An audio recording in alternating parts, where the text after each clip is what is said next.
À l'hiver 1889, 34 pensionnaires s'enregistrèrent dans la maison de pension de Madame Bridget Kelly, à Richmond, en Virginie.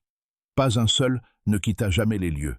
Pendant plus d'un siècle, les archives municipales de Richmond dissimulèrent le rapport d'incident numéro 1889-112, scellé sur ordre direct du maire lui-même. L'église méthodiste de Clay Street demanda que les documents soient détruits. Le chef de la police démissionna sans explication 3 jours seulement après le début de l'enquête. Ce que l'on découvrit dans le sous-sol de cette maison de pension défiait tous les principes de décence chrétienne que cette communauté pieuse pensait connaître. Ce soir, je vais vous raconter exactement ce que Madame Kelly fit subir à ces 34 âmes et pourquoi la vérité était trop horrible pour que la société de Richmond puisse l'accepter. Avant de poursuivre l'histoire de Bridget Kelly et de sa méthode pour se débarrasser de pensionnaires indésirables, sachez que cette chaîne ne s'adresse pas à tout le monde, mais uniquement aux âmes les plus courageuses, celles qui osent exhumer les secrets les plus sombres du passé américain. Si vous êtes assez brave pour entendre la vérité sur ce qui s'est passé dans cette maison de pension, abonnez-vous et activez la cloche de notification. Et dites-moi en commentaire de quel état vous nous écoutez. Êtes-vous prêt à rejoindre le cercle restreint de ceux qui connaissent ces histoires interdites? La vérité sur la maison de pension de Madame Kelly commence à l'automne 1888, lorsque la communauté méthodiste de Richmond pensa avoir trouvé sa logeuse chrétienne idéale. Richmond, en Virginie, en 1888, était une ville en pleine reconstruction après les ravages de la guerre. 23 ans s'étaient écoulés depuis la chute de l'ancienne capitale confédérée et les cicatrices de la reconstruction commençaient enfin à s'estomper. Les rues pavées de Church Hill résonnaient du bruit des marteaux et des scies, tandis que de nouveaux commerces ouvrirent leurs portes, et l'odeur sucrée du tabac provenant des entrepôts se mêlait à la fumée de charbon des usines le long de la rivière James. L'église méthodiste de Clay Street se dressait comme un phare d'autorité morale dans cette ville en convalescence. Le révérend Thomas Whitman, un homme mince aux yeux gris perçants et à la voix capable de faire trembler les poutres, avait fait passer sa congrégation de 37 membres à plus de 400 en seulement 5 ans. Les méthodistes étaient fiers de leurs œuvres caritatives, de leurs réunions de tempérance et de leur engagement indéfectible envers les valeurs chrétiennes dans un monde qu'ils jugeaient de plus en plus impie. C'est le révérend Whitman lui-même qui recommanda Madame Bridget Kelly lorsque la congrégation chercha une maison de pension respectable pour les ministres de passage, les missionnaires itinérants et les fidèles, ayant besoin d'un logement temporaire. Madame Kelly, une veuve d'âge mûr aux cheveux grisaciers toujours tirés en un chignon sévère, avait approché le révérend avec une proposition qui semblait providentielle. « Révérend, avait-elle dit, son accent irlandais adouci par des décennies passées en Virginie, j'ai hérité de la propriété de mon défunt mari sur Marshall Street. C'est une belle maison de 3 étages avec 12 chambres. Je souhaite l'ouvrir comme maison de pension chrétienne, un endroit où les gens pieux pourront séjourner sans craindre la corruption ou le péché. » La maison située au 1247 Marshall Street était en effet impressionnante. Construite en 1854 par un marchand de tabac qui avait fui vers le nord pendant la guerre, elle présentait de hautes fenêtres, des boiseries ornées et une véranda enveloppante qui évoquait la prospérité et la respectabilité. Le sous-sol avait été aménagé en cuisine et en espace de stockage, avec des murs de pierre capables de conserver la fraîcheur en été et la chaleur en hiver. Les références de Madame Kelly étaient irréprochables. Elle avait servi comme gouvernante chez le recteur épiscopal de Lynchburg pendant 15 ans. Elle assistait aux offices 2 fois par semaine, contribuait régulièrement à la caisse des pauvres et pouvait réciter les Écritures avec l'aisance d'une diplômée de séminaire. Ses tragédies personnelles, la perte de son mari Patrick, emporté par la tuberculose, et de son fils unique Michael, tué dans un accident ferroviaire, n'avaient fait que renforcer sa foi et son désir de servir les autres. La communauté méthodiste l'accueillit à bras ouverts. Les dames de l'église lui apportèrent des tartes et des courtes pointes. L'association masculine l'aida à déplacer les meubles et à réparer les marches du perron. Le révérend Whitman lui-même bénit la maison lors d'une cérémonie à laquelle assista près de la moitié de la congrégation, aspergeant chaque pièce d'eau bénite, tandis que Madame Kelly suivait, la tête inclinée dans une dévotion apparente. « Seigneur, » pria le révérend dans le salon de devant, « que cette maison soit un sanctuaire pour tes fidèles serviteurs, qu'elle soit un lieu de repos pour le voyageur fatigué et de réconfort pour l'âme solitaire. » Madame Kelly murmura un « Amen », si fervent que des larmes coulèrent sur ses joues marquées par le temps. Les premiers pensionnaires arrivèrent en novembre 1888. Le frère Jonathan Pierce, prédicateur itinérant des montagnes Blue Ridge, avait besoin d'un logement pendant qu'il se remettait d'une pneumonie. Sarah Henderson, veuve d'un missionnaire revenant de Chine, cherchait un endroit où séjourner pendant qu'elle réglait les affaires de son défunt mari. Un chanteur de gospel itinérant, Thomas Bright, loua une chambre pour une semaine pendant qu'il se produisait dans différentes églises de la ville. Tous trois louèrent l'hospitalité de Madame Kelly. Les repas étaient là copieux, les chambres propres, et les lectures bibliques du soir dans le salon étaient à la fois inspirantes et réconfortantes. Madame Kelly semblait anticiper le moindre besoin de ses pensionnaires. Elle apparaissait avec du thé chaud lorsqu'ils se sentaient mal, avec des couvertures supplémentaires lorsque le froid de novembre s'infiltrait par les fenêtres, avec des paroles douces de l'Écriture lorsqu'ils se sentaient seuls ou découragés. « Elle est comme une mère pour nous tous », écrivit le frère Pierce à son épouse, à Roanoke. « Le Seigneur nous a bénis en nous donnant une véritable femme chrétienne. » À Noël 1888, la réputation de la maison de pension de Madame Kelly s'était répandue dans tout le réseau méthodiste de Virginie. Les ministres de passage demandaient spécifiquement des chambres au 1247 Marshall Street. Les évangélistes itinérants en faisaient une étape régulière. Les membres de l'Église venant de la campagne pour affaires ou pour des soins médicaux cherchaient l'hospitalité chrétienne de Madame Kelly. La maison était rarement vide. Madame Kelly avait un don pour faire sentir chacun le bienvenu, pour se souvenir des plats préférés, des soucis familiaux et des luttes spirituelles de ses pensionnaires. Elle veillait auprès de ceux qui ne trouvaient pas le sommeil, priait avec ceux qui se sentaient accablés et offrait des conseils pratiques à ceux qui faisaient face à des choix difficiles. Mais il y avait autre chose, dans la maison de pension de Madame Kelly, qui la distinguait des autres établissements de Richmond. Quelque chose qui aurait dû susciter des questions, mais qui, d'une manière ou d'une autre, n'en suscita aucune. Ces pensionnaires étaient remarquablement fidèles. Ils revenaient encore et encore, parfois pour des séjours de plusieurs semaines. Ils parlèrent de Madame Kelly avec une dévotion presque religieuse, dépassant la simple gratitude pour un bon service, et semblèrent développer un attachement inhabituel à la maison elle-même, comme si la quitter leur causait une véritable détresse. « Je ressens une paix si profonde ici », écrivit Madame Elizabeth Hartwell, organiste d'église de Norfolk, qui séjournait dans la maison depuis 2 mois. « C'est comme si le Seigneur lui-même avait béni cet endroit de sa présence. Je ne peux supporter l'idée de partir. » Madame Kelly souriait de son sourire doux et tapotait la main de ses pensionnaires. « C'est votre maison maintenant, ma chère, » disait-elle. « Restez aussi longtemps que le Seigneur le permettra. » Et il restait, tout au long de l'hiver 1889, du printemps, puis du long été humide, certains pensionnaires qui prévoyaient au départ de ne rester que quelques jours prolongèrent leur séjour en semaines, puis en mois. Ils écrivaient moins souvent à leurs proches. Ils parlaient de moins en moins de leurs obligations extérieures. Ils semblaient trouver tout ce dont ils avaient besoin à l'intérieur des murs de la maison de pension de Madame Kelly. La communauté méthodiste y voyait la preuve de l'hospitalité chrétienne exemplaire de Madame Kelly. Le révérend Whitman la citait comme modèle de service pieux dans ses sermons dominicaux.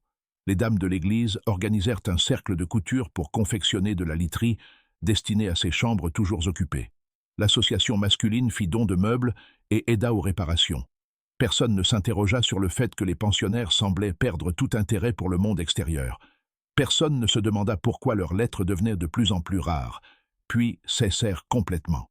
Personne ne posa de questions lorsque les membres de la famille en visite étaient poliment éconduits, avec des explications selon lesquelles leurs proches se reposaient, priaient ou étaient trop malades pour recevoir des visiteurs. C'était une époque où la charité chrétienne était plus valorisée que la curiosité, où le respect de la vie privée était considéré comme une vertu, et où la parole d'un membre respectable de l'Église ne se discutait pas. Cette confiance allait s'avérer fatale. La première fissure dans la façade soigneusement construite de Madame Kelly apparut par un matin glacial de janvier 1889. Madame Dorothy Ashford, organiste d'église de Petersburg, séjournait dans la maison de pension depuis près de 2 mois. Sa sœur Emma, qui vivait à Richmond, s'inquiétait de plus en plus de l'absence de visites ou même de nouvelles concernant l'état de Dorothy. Emma Ashford n'était pas une femme que l'on pouvait facilement éconduire. Institutrice, dotée d'un esprit vif et d'un caractère obstiné, elle tentait de rendre visite à sa sœur depuis 3 semaines, mais se voyait chaque fois refuser l'entrée par Madame Kelly, avec des explications de plus en plus élaborées. « Votre sœur est plongée dans la prière et la contemplation », avait dit Madame Kelly lors de la première visite d'Emma, début janvier. Elle a demandé à ne pas être dérangée pendant qu'elle cherche la direction du Seigneur pour son avenir. Une semaine plus tard, l'excuse avait changé. La pauvre Dorothy est tombée malade, avec une terrible toux. Le médecin dit qu'elle ne doit pas recevoir de visiteurs, par crainte de contagion. À la 3e semaine, les explications de Madame Kelly devinrent encore plus inventives. Dorothy m'aide pour un projet spécial de l'Église. Elle travaille jour et nuit pour le terminer avant la réunion de réveil spirituel. Elle n'a tout simplement pas le temps pour des visites sociales. La patience d'Emma Ashford finit par se briser le 28 janvier 1889. Elle arriva à la maison de pension à 7 heures du matin, avant que Madame Kelly n'ait le temps de préparer ses habituelles manœuvres d'évitement. La femme âgée ouvrit la porte en chemise de nuit, les cheveux gris acier retombant librement sur ses épaules, les yeux vifs et alertes malgré l'heure matinale. « Madame Ashford, dit-elle, son accent irlandais plus prononcé qu'à l'ordinaire. C'est tout à fait irrégulier. Les dames chrétiennes ne se présentent pas à une heure pareille. Les dames chrétiennes n'empêchent pas non plus 2 sœurs de se voir pendant des semaines, répliqua Emma en passant devant Madame Kelly pour entrer dans le vestibule. Je vais voir Dorothy maintenant, et je ne serai plus repoussée. La maison était étrangement silencieuse pour une pension censée héberger une 12aine de personnes. Aucun pas à l'étage, aucune voix venant de la salle à manger, aucun bruit des activités matinales.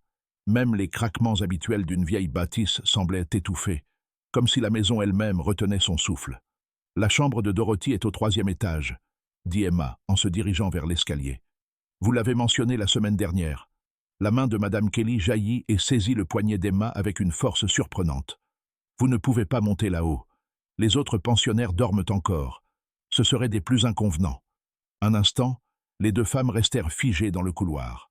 Les doigts de Madame Kelly s'enfonçaient dans le bras d'Emma, ses yeux transperçant le visage de la plus jeune avec une intensité presque hypnotique. Puis Emma se dégagea brusquement et se mit à courir dans l'escalier en appelant sa sœur. « Dorothy! Dorothy! C'est Emma! Où es-tu » Le couloir du 2e étage était bordé de portes, toutes fermées, toutes silencieuses. Emma frappa à chacune d'elles, appelant à haute voix, mais n'obtint aucune réponse. L'air était lourd, rance, imprégné d'une odeur sous-jacente qu'elle ne parvenait pas à identifier, quelque chose de sucré et d'écœurant qui lui soulevait le cœur. Derrière elle, les pas de Madame Kelly résonnaient lentement et méthodiquement sur les marches en bois. « Madame Ashford » appela-t-elle d'une voix qui avait perdu toute prétention de bonté chrétienne, « vous devez partir immédiatement. Ceci est une résidence privée et vous êtes en infraction. » Emma atteignit le 3e étage, le cœur battant à tout rompre. L'odeur y était plus forte encore, presque insoutenable. Elle essaya la première porte, verrouillée, la seconde aussi. Toutes les portes du 3e étage étaient fermées à clé de l'extérieur. « Dorothy » cria-t-elle en frappant de toutes ses forces. « Dorothy, réponds-moi » Derrière l'une des portes, un son glaça le sang d'Emma. Ce n'était pas vraiment une voix, mais quelque chose entre un gémissement et un sanglot, si faible qu'elle crut d'abord l'avoir imaginé. Elle colla son oreille contre la porte et l'entendit de nouveau. Un bruit doux et rythmé, comme quelqu'un qui tentait de parler sans parvenir à former des mots. Madame Kelly arriva sur le palier du 3e étage et Emma vit que la vieille femme tenait quelque chose à la main. Une petite bouteille brune munie d'un bouchon de liège, du genre utilisé pour les toniques médicinaux. « Vous devez partir, » dit Madame Kelly à nouveau, la voix désormais totalement dénuée d'émotion. « Vous devez partir et ne jamais revenir. » Emma recula, les yeux rivés sur la bouteille. « Qu'avez-vous fait à ma sœur? Qu'avez-vous fait à Dorothy? »« Votre sœur est en paix, » répondit Madame Kelly. « Elle a trouvé le repos qu'elle cherchait. Ils l'ont tous trouvé. » La façon dont elle prononça « ils tous » fit fléchir les genoux d'Emma. Elle pensa à tous les pensionnaires que Madame Kelly avait évoqués au fil des mois. Le frère Pierce, Madame Henderson, Thomas Bright et tant d'autres. Des hôtes qui avaient prolongé leur séjour indéfiniment, cessé d'écrire à leur famille et semblaient disparaître du monde extérieur. « Vous êtes folle » murmura Emma. Madame Kelly sourit, et pour la première fois, Emma vit son véritable visage. Non pas l'expression maternelle et douce qu'elle affichait à l'église, mais quelque chose de froid, de calculateur, et totalement dénué de pitié. « Je suis dévouée, » dit-elle. Je leur offre ce qu'ils désiraient vraiment, la paix éternelle dans les bras du Seigneur. Plus de soucis terrestres, plus de souffrances humaines, seulement le repos béni et éternel. Emma se retourna et s'enfuit. Elle dévala les escaliers, traversa le couloir et sortit en trombe dans le matin glacial de janvier. Elle courut sur 6 pâtés de maison jusqu'au commissariat de Richmond. Le souffle court, les mots se bousculant tandis qu'elle tentait d'expliquer ce qu'elle avait vu. Le sergent de permanence, un homme corpulent nommé O'Brien, écouta son récit avec un scepticisme croissant. Madame Kelly, la gentille veuve irlandaise qui tenait la pension chrétienne, celle qui apportait des biscuits au commissariat chaque Noël? Allons, mademoiselle, dit-il d'un ton condescendant. Je suis sûr qu'il y a une explication simple. Peut-être que votre sœur a juste besoin d'être seule. Peut-être traverse-t-elle une période difficile et ne souhaite pas recevoir de visite. Mais Emma insista, et son récit était suffisamment précis pour troubler. Après une heure de supplications de plus en plus fébriles, le sergent O'Brien accepta finalement de l'accompagner à la maison de pension pour vérifier le bien-être de Dorothy. Ils arrivèrent au 1247 Marshall Street et trouvèrent Madame Kelly, qui les attendait sur le perron, désormais entièrement vêtue de sa robe noire habituelle et de son tablier blanc. Elle avait préparé du thé et des biscuits, qu'elle offrit au sergent avec son sourire coutumier. « Officier O'Brien » dit-elle chaleureusement. « Quelle agréable surprise. Bien que je doive dire que je m'inquiète pour la jeune Madame Ashford. Elle semble traverser une sorte de crise nerveuse. » Emma tenta de protester, mais Madame Kelly poursuivit sans heurts. Sa sœur Dorothy est partie tôt ce matin, hélas. Elle a reçu un message l'informant que son église de Petersburg avait besoin d'elle immédiatement. Une urgence avec l'orgue ou la chorale, je crois. Elle était très contrariée de partir sans dire au revoir, mais elle m'a demandé de transmettre son affection à Emma et de lui dire qu'elle écrirait bientôt. Le sergent hocha la tête, visiblement soulagé par cette explication rationnelle. « Voilà, mademoiselle. Votre sœur était retournée à Pétersbourg. Rien de sinistre là-dedans. »« C'est impossible, » insista Emma. « Je l'ai entendue à l'étage. Elle était enfermée dans l'une de ses chambres. » L'expression de Madame Kelly devint compatissante. « Oh, ma pauvre enfant, je crains que vous ne vous trompiez. Toutes mes chambres sont vides en ce moment. Officier O'Brien souhaite-t-il vérifier? Je n'ai rien à cacher. » Elle les conduisit de pièce en pièce. Les 2e et 3e étages étaient effectivement vides. Les lits soigneusement faits, les fenêtres ouvertes pour aérer. Il n'y avait aucune trace de Dorothy ni d'aucun autre pensionnaire. L'odeur étrange qu'Emma avait remarquée plus tôt avait disparu, remplacée par le parfum propre du savon de lessive et du linge frais. « Vous voyez, » dit doucement Madame Kelly, « la pauvre Emma s'est tellement inquiétée pour sa sœur qu'elle a fini par imaginer des choses. Cela arrive parfois, surtout aux femmes célibataires d'un certain âge. Le poids du célibat peut être éprouvant pour l'esprit féminin. » Le sergent O'Brien escorta Emma hors de la maison en marmonnant des remarques sur l'hystérie féminine et le temps perdu. Tandis qu'il descendait Marshall Street, Emma se retourna et vit Madame Kelly les observer depuis une fenêtre à l'étage, le visage empreint d'une bienveillance feinte. Mais Emma savait ce qu'elle avait vu, elle savait ce qu'elle avait entendu, et elle savait que sa sœur Dorothy se trouvait encore quelque part dans cette maison. Que Madame Kelly veuille l'admettre ou non, la vraie question était « qu'allait-elle faire maintenant ?» Les accusations d'Emma Ashford contre Madame Kelly auraient dû clore l'affaire. Une vieille fille hystérique imaginant des choses, un simple malentendu, une fausse alerte ayant fait perdre du temps à la police. Mais Emma n'était pas du genre à abandonner facilement, et ses questions persistantes commencèrent à réveiller des souvenirs inconfortables au sein de la communauté méthodiste de Richmond. Madame Sarah Patterson, dont le beau-frère séjournait dans la maison de pension de Madame Kelly depuis octobre, fit remarquer à son mari, au dîner, qu'elle n'avait pas reçu de lettre de Charles depuis près de 2 mois. « Ce n'est pas dans ses habitudes, » dit-elle, en remuant distraitement sa soupe. « Il écrit chaque semaine, comme une horloge. » Le révérend Whitman se mit à repenser aux différents ministres et missionnaires ayant séjourné dans la pension au cours de l'année écoulée. Combien d'entre eux avaient cessé toute correspondance? Combien n'étaient jamais arrivés à leur rendez-vous suivant, laissant Église et société missionnaire s'interroger sur leur sort? Plus il y réfléchissait, plus le schéma devenait inquiétant. Le frère Pierce, le prédicateur itinérant en convalescence après une pneumonie, n'était jamais retourné à son circuit. Son épouse, à Roanoke, avait écrit 3 fois à l'église de Richmond pour demander si quelqu'un avait des nouvelles de son mari. Madame Henderson, la veuve du missionnaire, avait manqué son départ prévu pour rejoindre sa sœur à Baltimore.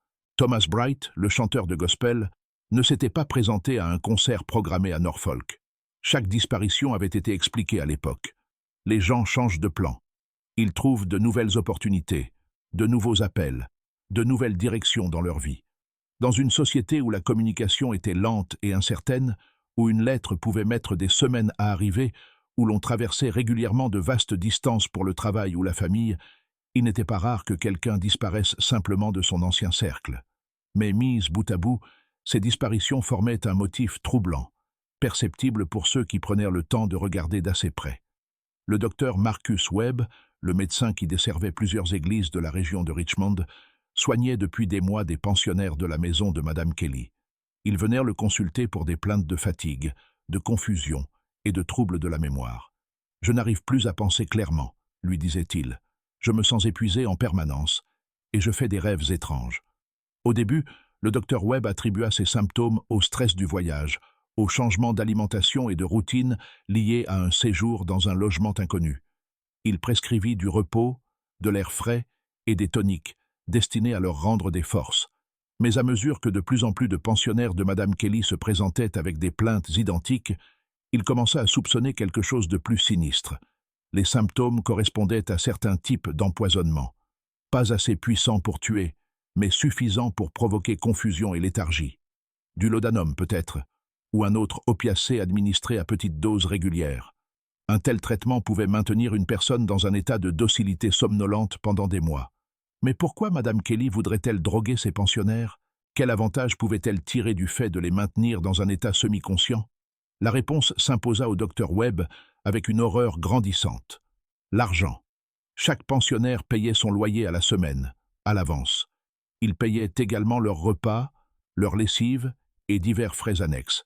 Un pensionnaire type versait entre 8 et 10 dollars par semaine pour le gîte et le couvert, une somme considérable en 1889, équivalente à plusieurs mois de salaire pour un ouvrier. Si Madame Kelly pouvait maintenir ses pensionnaires en vie, mais incapable de prendre des décisions rationnelles, incapable de partir ou de communiquer avec le monde extérieur, elle pouvait continuer à percevoir leur argent indéfiniment.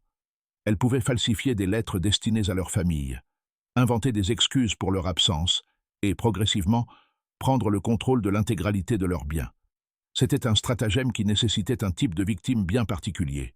Des personnes voyageant seules, ayant peu d'attaches étroites dans leur communauté et dont la disparition ne serait pas immédiatement remarquée. Les ministres et les missionnaires correspondaient parfaitement à ce profil. Souvent, célibataires, fréquemment en déplacement, habitués à de longues périodes d'isolement. Les soupçons du docteur Webb furent confirmés lorsqu'il reçut la visite d'Emma Ashford au début du mois de février. Elle enquêtait sur la disparition de sa sœur depuis 2 semaines, et ce qu'elle avait découvert était profondément troublant. « Je suis allée à la poste », dit-elle au docteur Webb. « Madame Kelly récupère le courrier de plus d'une douzaine de personnes censées ne plus séjourner dans sa pension. Des lettres provenant de banques, d'avocats, de membres de leur famille.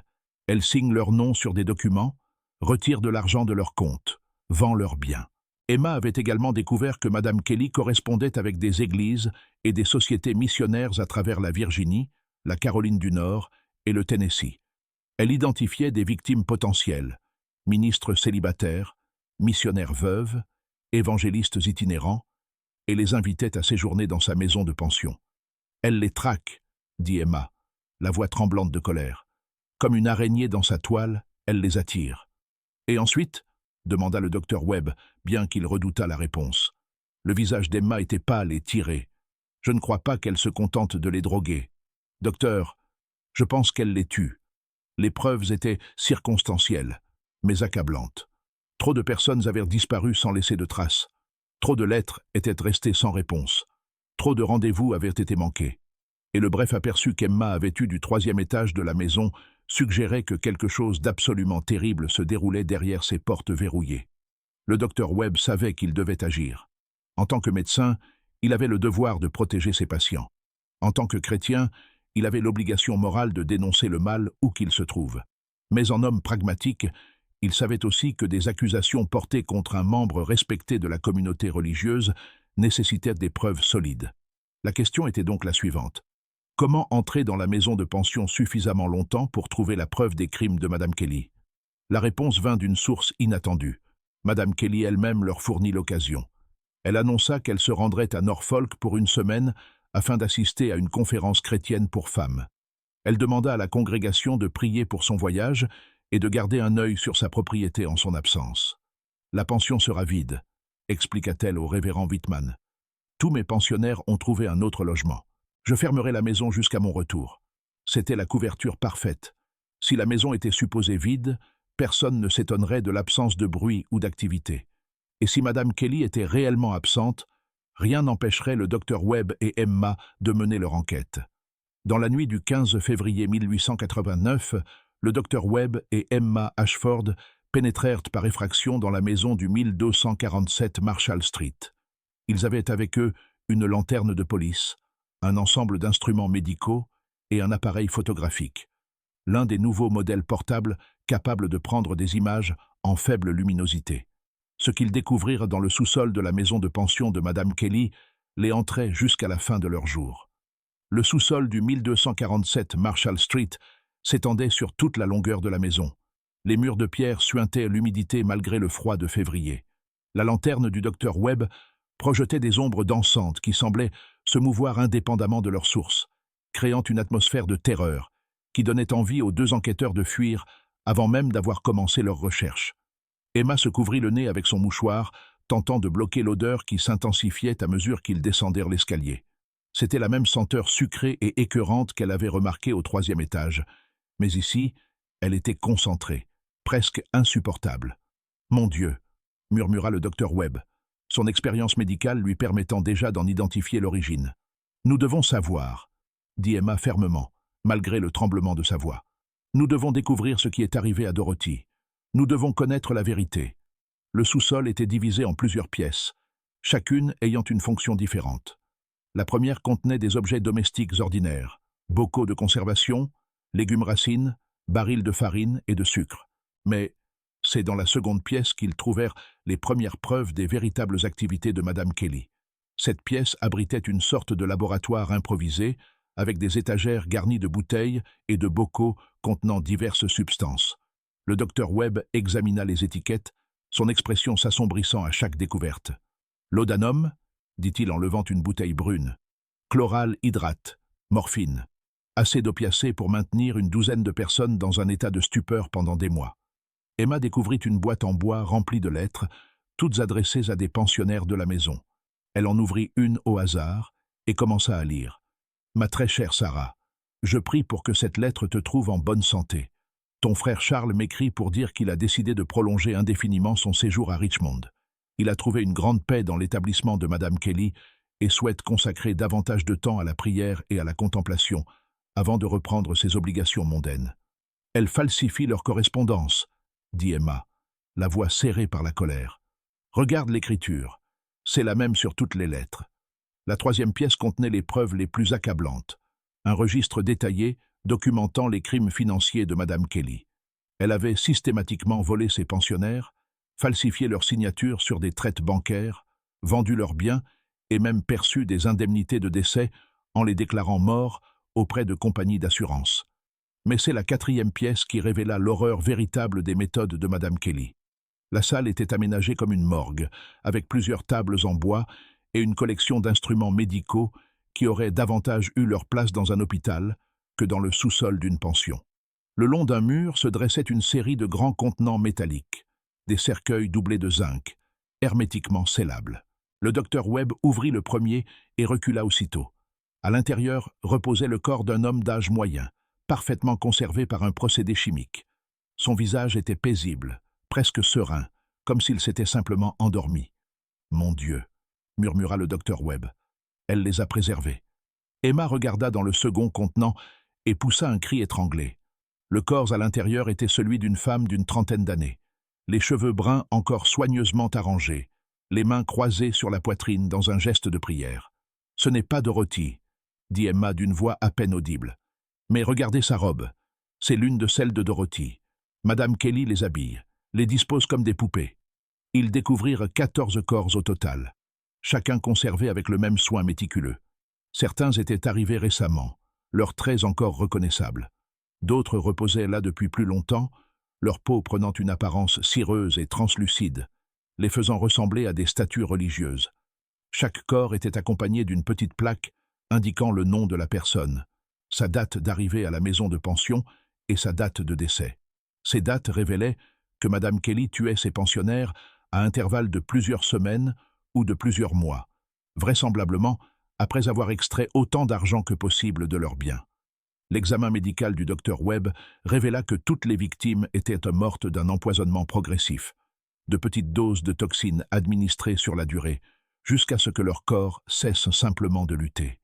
Une mort lente et cruelle, relativement indolore, mais totalement inévitable. « Elle joue à Dieu », dit Emma, la voix emplie d'horreur et de rage, décidant qui vit et qui meurt, disposant leur corps comme une sorte de tableau religieux perverti. Mais la découverte la plus troublante restait à venir. Dans le coin le plus éloigné de la pièce, le docteur Webb découvrit une petite porte en bois menant à une 5e salle. Cette pièce était différente des autres, plus chaude, plus confortable, avec un lit, une chaise à bascule et des étagères garnies de livres.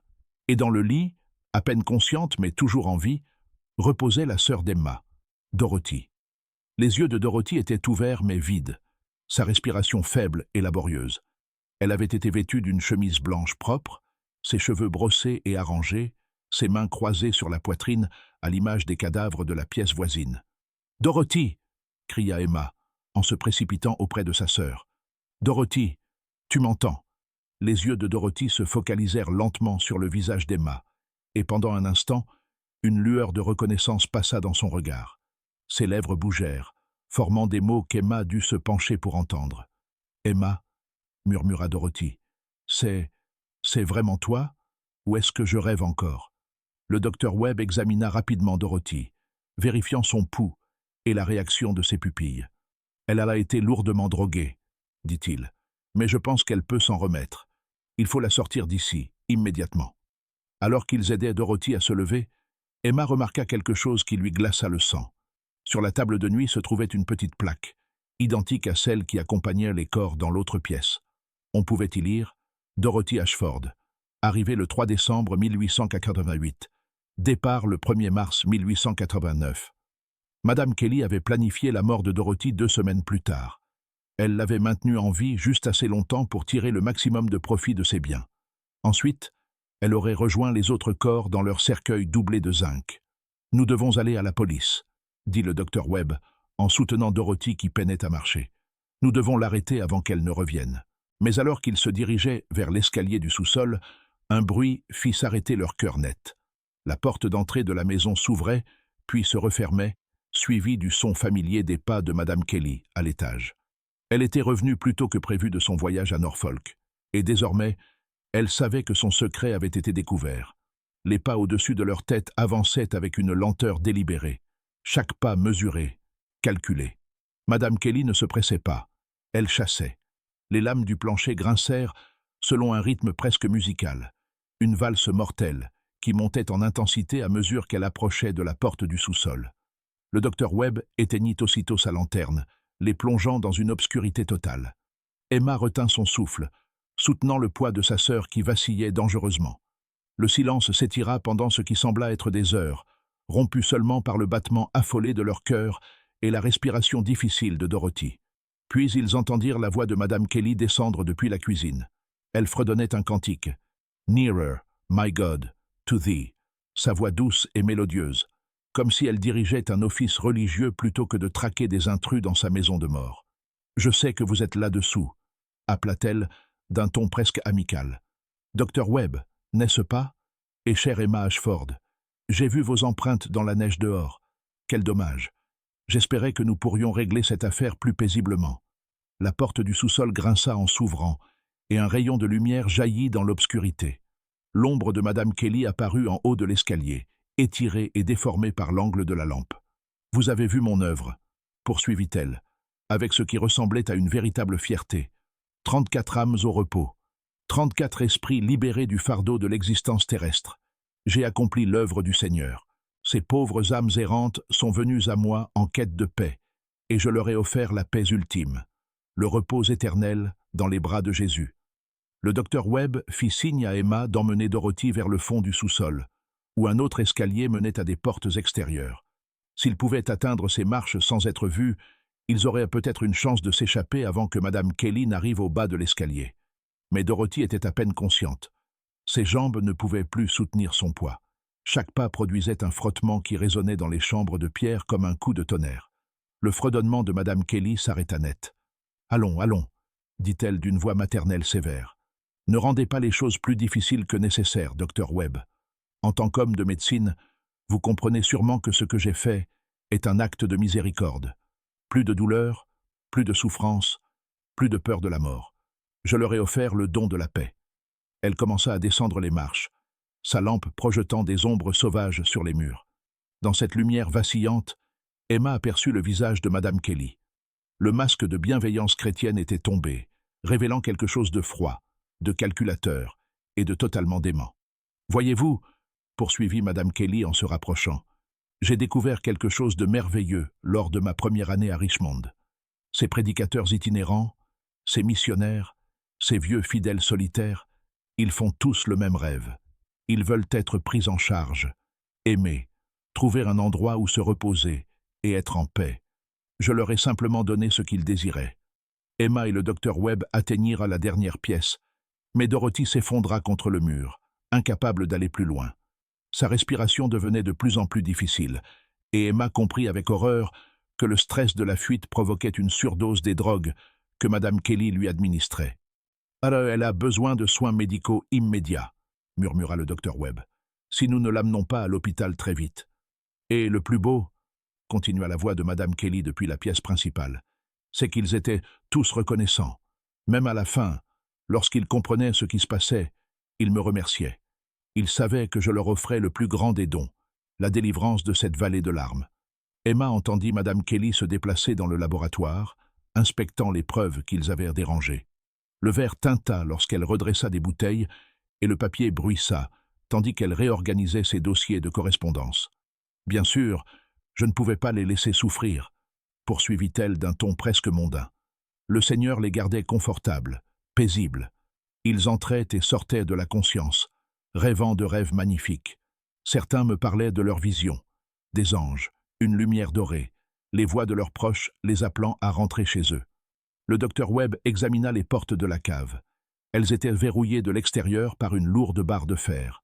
Ils étaient de piégés dans le sous-sol avec une femme folle qui avait déjà assassiné 34 personnes et s'apprêtait manifestement à faire d'eux ses prochaines victimes. « Docteur Webb, » appela Madame Kelly depuis la pièce voisine, « je sais que vous vous interrogez sur mes méthodes. En tant que médecin, vous devez apprécier la précision nécessaire. Chaque pensionnaire nécessitait une approche différente. Le dosage devait être ajusté à sa taille, son âge, sa santé générale. Trop peu, et ils retrouvaient leurs esprits. Trop, et ils mouraient trop vite, avant que je ne puisse régler convenablement leurs affaires. » Emma chercha désespérément une autre issue. Les fenêtres du sous-sol étaient trop petites pour laisser passer un adulte, et les murs étaient en pierre massive. La seule sortie était l'escalier principal, et Madame Kelly bloquait ce passage. « Je tenais des registres méticuleux, » poursuivit Madame Kelly en se rapprochant. « Le parcours spirituel de chaque pensionnaire, leurs dernières paroles, leurs contributions financières à mon ministère. Oui, c'est bien cela. Un ministère. J'ai été appelé à rassembler les enfants solitaires de Dieu et à les guider vers leur repos éternel. » La lumière de la lampe devenait de plus en plus vive, projetant de longues ombres dans leur refuge. Emma vit les lèvres de Dorothy bleuir, sa respiration devenir irrégulière. Les drogues administrées par Madame Kelly s'accumulaient dans son organisme, et la tension de la situation la poussait vers une overdose mortelle. « Dorothy a besoin d'IPK, » murmura le docteur Webb avec urgence. « Quelque chose pour la faire vomir, pour expulser ce qu'il reste dans son estomac. » Il n'eut pas besoin de terminer sa phrase. Emma comprit que sa sœur était en train de mourir et qu'il manquait cruellement de temps. Madame Henderson était particulièrement paisible, poursuivit Madame Kelly depuis la pièce suivante, parmi les corps conservés. Elle parlait de son mari défunt qui l'attendait au paradis. Quelle bénédiction que d'assister à la transition d'une âme de ce monde vers l'autre. Emma prit alors une décision désespérée. Elle serra la main de Dorothy et murmura « Je reviens tout de suite ». Puis elle s'avança à pas feutrés vers la pièce principale d'où venait la voix de Madame Kelly. La vieille femme se tenait dos tourné, disposant des fleurs autour de l'un des cercueils doublés de zinc. Elle avait troqué ses vêtements de voyage pour une robe blanche qui lui donnait l'apparence d'un ange de la mort pervers. La lampe reposait sur une table voisine, projetant son ombre immense sur le mur de pierre. « Ah, Emma, ma chère, » dit Madame Kelly sans se retourner. « Je me demandais quand tu me rejoindrais. Ta sœur est très malade, n'est-ce pas? La transition peut être difficile pour certaines âmes. Ils s'accrochent à l'existence terrestre, même lorsque le paradis les attend. » Emma remarqua une bouteille posée sur la table, à côté de la lampe, du sirop d'IPK. Exactement ce que le docteur Webb avait dit que Dorothy avait besoin de prendre. Mais Madame Kelly se tenait entre elle et le médicament, et Emma comprit qu'elle n'aurait qu'une seule chance de l'atteindre. « Pourquoi ?» demanda Emma, tentant de faire parler Madame Kelly tout en se positionnant pour se ruer vers la table. « Pourquoi avez-vous tué toutes ces personnes? Qu'est-ce qu'elles vous avaient fait ?» Madame Kelly se tourna enfin, et Emma vit que son visage était baigné de larmes. Mais ce n'étaient pas des larmes de remords, c'étaient des larmes d'extase religieuse, l'expression de quelqu'un convaincu d'accomplir l'œuvre de Dieu. « Elle souffrait, mon enfant, » dit-elle d'une voix empreinte de compassion, ce qui était encore plus terrifiant que la colère. Des âmes perdues, errant dans l'obscurité spirituelle, effrayées par la mort et par ce qui les attendait au-delà.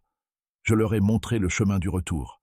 Vous les avez assassinés, dit Emma, la voix tremblante de rage. Vous les avez drogués, tués, et vous avez volé leur argent. Je pourvoyais à leurs besoins matériels pendant qu'elles se préparaient à leur voyage spirituel, corrigea doucement Madame Kelly.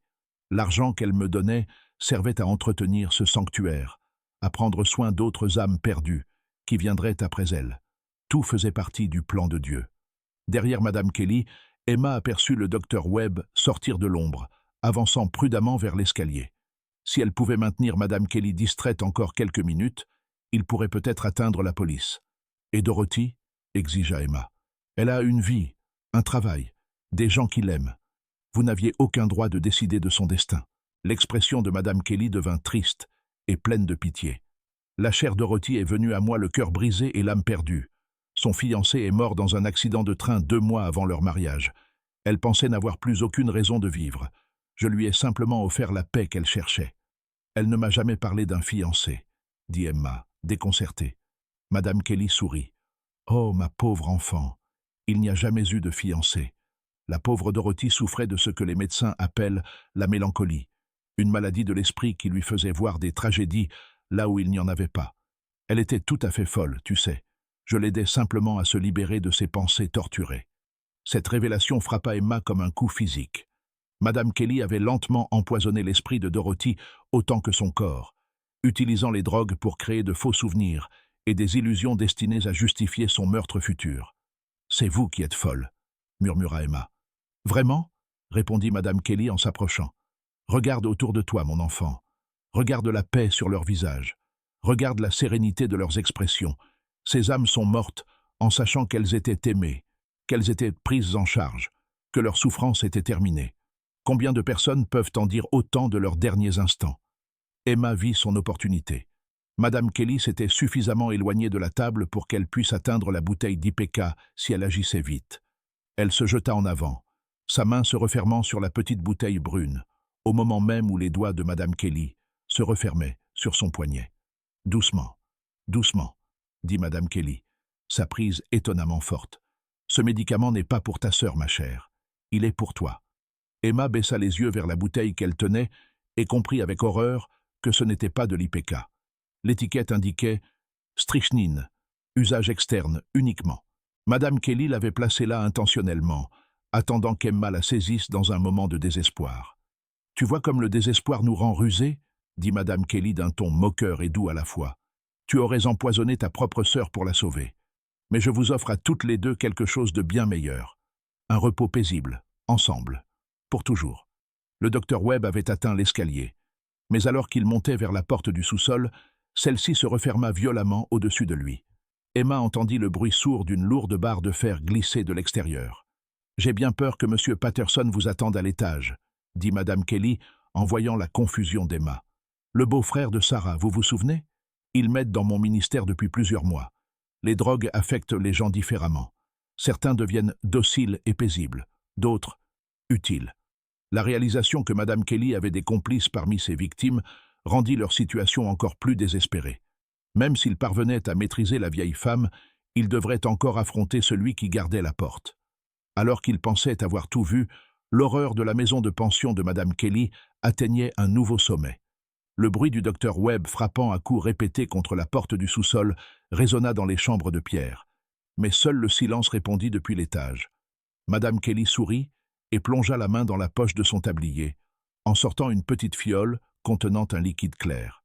« Ça ne fera pas mal », dit-elle en s'avançant vers Emma, avec la même expression douce qu'elle aurait utilisée pour servir le thé aux dames de l'église. « Je te le promets, mon enfant, c'est la chose la plus bienveillante que quiconque ait jamais faite pour toi. » La main d'Emma se crispa autour de la bouteille de strychnine, et dans cet instant de désespoir, une idée terrible prit forme dans son esprit.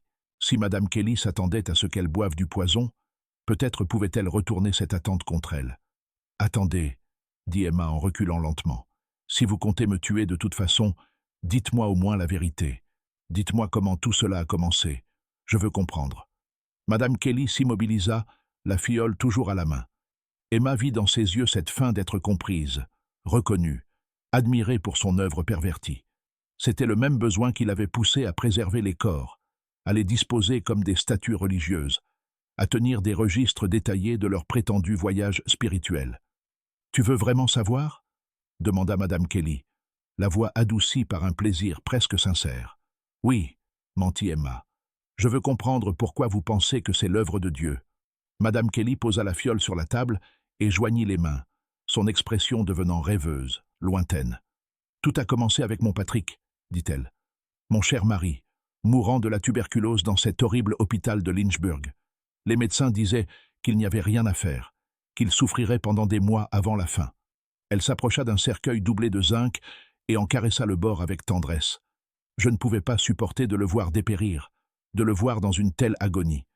Alors une nuit, quand la douleur était particulièrement intense, je lui ai donné un peu plus de laudanum, juste un peu plus que ce que le médecin avait prescrit, puis encore un peu la nuit suivante, et la suivante. Emma sentit la nausée l'envahir en comprenant ce que Madame Kelly confessait. « Vous avez tué votre propre mari. Je l'ai libéré, » corrigea Madame Kelly avec une conviction douce. « Et lorsqu'il est mort, son visage était si paisible, si serein. J'ai su alors que j'avais fait ce qu'il fallait. Je lui avais offert le plus grand des dons, la délivrance de la souffrance. » Derrière Madame Kelly, Emma aperçut le docteur Webb se déplacer silencieusement dans l'ombre. Il avait trouvé quelque chose, un pied de biche ou un autre outil, et se préparait à attaquer. Emma devait la faire parler encore un peu. « Mais cela n'explique pas tout cela, » dit Emma, en désignant les corps préservés. « Pourquoi ne vous êtes-vous pas arrêté avec Patrick ?» Le visage de Madame Kelly s'illumina, comme si elle décrivait une vision divine. « Parce que j'ai compris que la mort de Patrick était un signe de Dieu. J'avais été choisi pour être un ange de miséricorde, pour aider d'autres âmes souffrantes à trouver le chemin du paradis. Les solitaires, les perdus, les oubliés.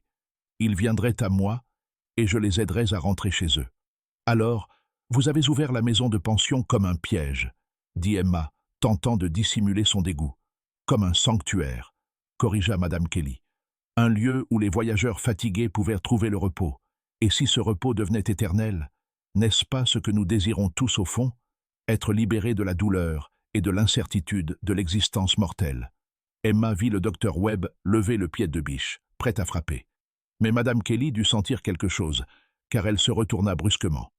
La vieille femme fut plus rapide qu'Emma ne l'aurait cru. Elle saisit un lourd chandelier posé sur la table et l'abattit vers la tête du docteur Webb. Il esquiva le coup, mais le chandelier l'atteignit à l'épaule, le faisant chanceler en arrière. Madame Kelly s'avança vers lui, le visage déformé par la rage. « Vous ne comprenez pas, » gronda-t-elle. « Aucun de vous ne comprend. Ces gens voulaient de mourir. Ils venaient à moi brisés, sans espoir, priant pour être délivrés. Je n'ai fait que répondre à leurs prières. » Emma vit sa chance. Tandis que Madame Kelly était concentrée sur le docteur Webb, elle saisit la fiole de poison sur la table et se dirigea vers Dorothy, toujours affaissée contre le mur de la pièce la plus éloignée. Mais alors qu'elle passait devant l'un des cercueils doublés de zinc, une idée terrible lui traversa l'esprit. Elle se souvint de la bouteille d'IPK, la vraie, qu'elle avait vue plus tôt parmi les fournitures médicales de Madame Kelly. Si elle parvenait à la trouver, elle pourrait peut-être sauver Dorothy. Mais d'abord, elle devait arrêter Madame Kelly. « Madame Kelly » appela-t-elle en levant la fiole de poison. « Vous avez raison. Moi aussi. Je veux être libérée de la souffrance. Je veux rejoindre votre ministère. » La vieille femme cessa son attaque contre le docteur Webb et se tourna vers Emma, son expression s'illuminant d'espoir et de satisfaction. « Tu le penses vraiment, mon enfant? Tu comprends réellement ce que je t'offre? »« Oui, » répondit Emma en dévissant le bouchon de la fiole. « Je veux être en paix. Je veux cesser d'avoir peur. » Elle porta la fiole à ses lèvres et le visage de Madame Kelly se remplit d'extase religieuse. « Oui, ma chère enfant, laisse aller tes liens terrestres. Laisse-moi t'aider à retrouver ton chemin vers la maison. » Mais au lieu de boire le poison, Emma projeta soudain le contenu de la fiole directement au visage de Madame Kelly. La strychnine brûla ses yeux et sa bouche, la plongeant dans des convulsions d'agonie. Elle griffa son visage en hurlant de douleur et de rage, tandis que le docteur Webb retrouvait l'équilibre et s'emparait de nouveau du pied de biche. « Le vrai IPK !» cria Emma. « Où est-il » Le docteur Webb frappa Madame Kelly avec le pied de biche, l'envoyant s'effondrer sur le sol de pierre, puis se précipita vers les étagères de fournitures médicales. « Ici !» dit-il en lançant à Emma une bouteille brune. « Fais-lui en avaler autant que possible. » Emma se rua vers Dorothy, désormais à peine consciente, sa respiration faible et irrégulière. Elle força l'IPK dans la gorge de sa sœur, puis la maintint contre elle, tandis que le corps de Dorothy se mettait à convulser, expulsant les drogues qui la tuaient lentement. Derrière elle, Madame Kelly tentait de ramper vers l'escalier, le visage ravagé par des brûlures chimiques, réduites à des gémissements inintelligibles. Le docteur Webb la suivit, le pied de biche levé, prêt à frapper de nouveau si nécessaire. « La police !» haleta Emma, en tenant Dorothy pendant que celle-ci vomissait. « Il faut appeler la police. »« La porte à l'étage est toujours barrée, » rappela le docteur Webb, « et il y a toujours celui qui l'aidait. » Comme invoqués par ces paroles, ils entendirent des pas au-dessus d'eux et la voix d'un homme appelant « Madame Kelly ? Madame Kelly ? Tout va bien, en bas ?» La voix était faible, confuse, sans menace. Emma comprit que le complice de Madame Kelly n'était sans doute qu'une autre victime droguée, obéissant à ses ordres sans comprendre ce qu'il faisait. « Monsieur Patterson !» appela le docteur Webb. « Ici le docteur Webb. Madame Kelly vous a empoisonné. Vous devez ouvrir cette porte et nous laisser vous aider. » Un long silence suivit, puis le bruit de la barre qu'on soulevait. La porte s'ouvrit, révélant un homme âgé et maigre, aux yeux vides et aux mains tremblantes. « Docteur Webb !» dit-il d'une voix incertaine. « Je ne comprends pas. Madame Kelly a dit que vous étiez des cambrioleurs. »« Elle vous droguait, monsieur Patterson, » dit doucement le docteur Webb, en l'aidant à descendre l'escalier. « Elle vous droguait tous, mais c'est fini maintenant. Vous êtes en sécurité. » Emma regarda autour d'elle le sous-sol et les preuves des crimes de Madame Kelly. Les corps conservés, le laboratoire, les registres détaillant vols et meurtres. 34 personnes étaient mortes en ce lieu, et Dorothy avait failli être la 35e. Madame Kelly gisait inconsciente sur le sol de pierre, sa respiration difficile mais régulière.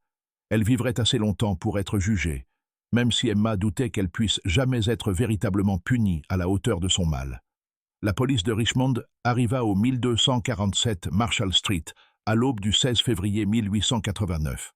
Alertée par l'appel téléphonique frénétique du docteur Webb, elle découvrit dans le sous-sol de la pension de Madame Kelly la scène de crime la plus horrible de l'histoire de la Virginie. 34 corps, tous parfaitement conservés, disposés avec le même soin religieux que Madame Kelly avait autrefois accordé au corps de son mari Patrick. Les victimes, âgées de 23 à 71 ans, représentaient des dizaines d'églises et de sociétés missionnaires du Sud. Chacune avait été lentement empoisonnée pendant des semaines ou des mois, tandis que Madame Kelly volait systématiquement leur argent, leurs biens et leurs identités. L'enquête révéla l'ampleur complète de son opération. Elle correspondait avec des organisations religieuses de Virginie, de Caroline du Nord et du Tennessee, identifiant des victimes potentielles parmi les ministres itinérants, missionnaires et employés d'église. Sa méthode était toujours la même, offrir une hospitalité chrétienne à des personnes seules et isolées, puis les droguer progressivement jusqu'à les rendre dociles, pendant qu'elles pillaient leurs biens. Les registres financiers retrouvés dans le sous-sol montrèrent qu'elle avait volé plus de 47 000 $, l'équivalent de près d'1 million de dollars actuels.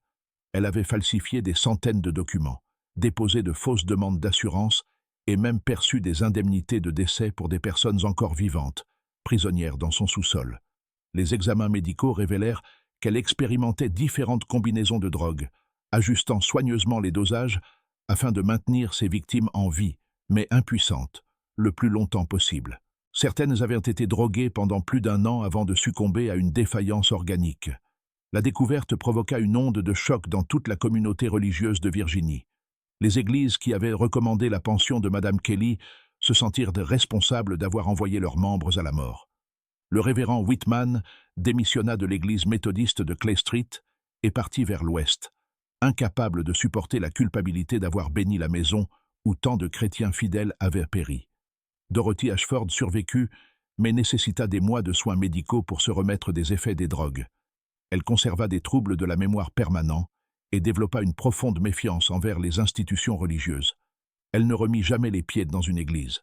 Madame Kelly fut arrêtée et inculpée de 34 chefs d'accusation pour meurtre, ainsi que de nombreuses charges de fraude, falsification et vol. Son procès devint une véritable sensation nationale.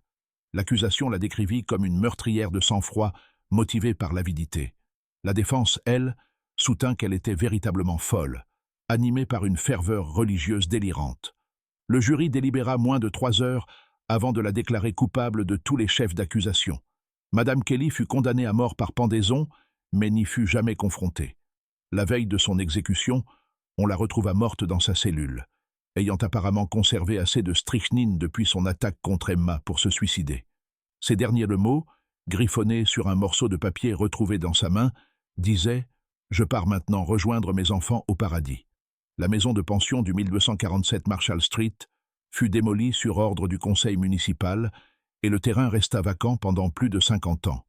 En 1941, l'église méthodiste acheta la parcelle et y aménagea un jardin du souvenir, plantant 34 roses blanches en mémoire des victimes. Mais la véritable horreur des crimes de Madame Kelly ne résidait pas seulement dans le nombre de morts, mais dans la confiance qu'elle avait trahie. Elle avait utilisé les fondements mêmes de la foi chrétienne, l'hospitalité, la charité et la compassion, comme des armes contre des innocents. Elle avait transformé un lieu censé être un refuge en une chambre de mort.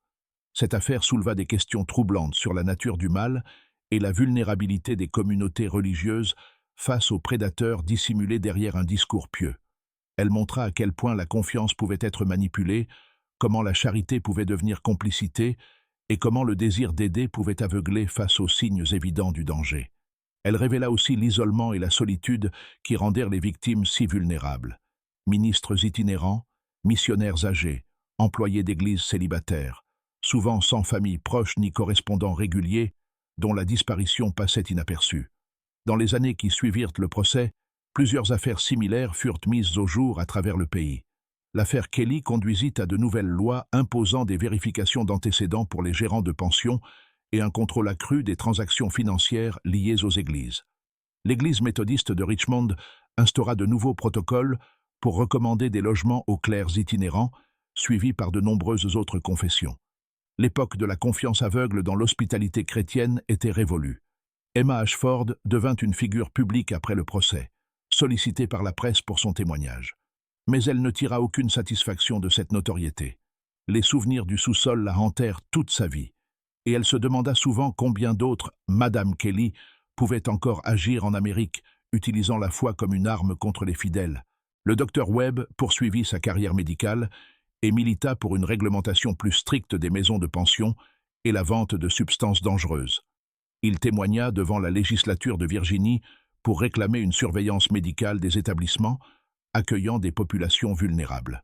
L'histoire de la maison de pension de Madame Kelly devint un avertissement raconté dans les églises et les séminaires à travers le pays. Un rappel que le mal peut porter le masque de la vertu et que les prédateurs les plus dangereux sont souvent ceux qui paraissent les plus dignes de confiance. Cette histoire nous rappelle que les plus grandes horreurs ne viennent pas toujours de forces surnaturelles, mais de l'obscurité tapie dans le cœur humain. Les crimes de Madame Kelly furent rendus possibles par la cupidité, la manipulation et l'abus de confiance. Qu'en pensez-vous? Croyez-vous que tout a été révélé sur les méthodes de Madame Kelly, ou d'autres secrets ont-ils disparu avec elle? La vérité est souvent plus terrifiante que la fiction, surtout lorsqu'elle montre à quel point la frontière est mince entre foi et fanatisme, entre charité et exploitation. Laissez un commentaire ci-dessous. Avez-vous déjà rencontré quelqu'un qui utilisait la religion pour masquer ses véritables intentions? Si cette histoire vous a plu et que vous souhaitez découvrir d'autres récits sombres, abonnez-vous, activez les notifications et partagez avec un amateur de mystère. Ces chapitres obscurs de l'histoire américaine nous rappellent que le mal peut se cacher derrière les façades les plus innocentes et que les monstres les plus dangereux sont parfois ceux qui prétendent vouloir sauver nos âmes. À la prochaine vidéo.